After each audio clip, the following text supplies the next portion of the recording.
Et c'est une nouveauté, les masques ne sont plus seulement obligatoires dans les lieux publics clos, mais aussi à l'extérieur. Dans certaines communes, c'est le cas à La Rochelle. Depuis hier, la mesure s'applique entre le marché et le Vieux-Port, en passant par l'hôtel de ville. Olivier Chantreau.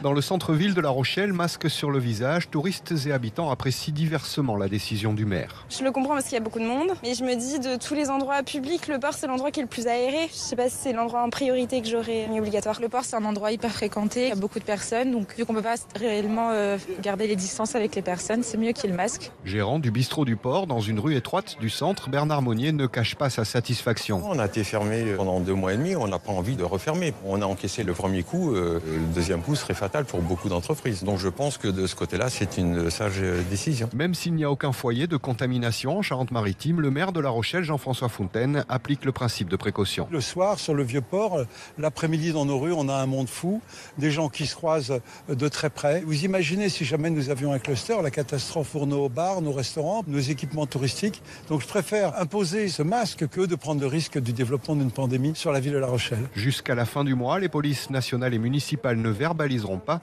mais dès le 1er août, tout contrevenant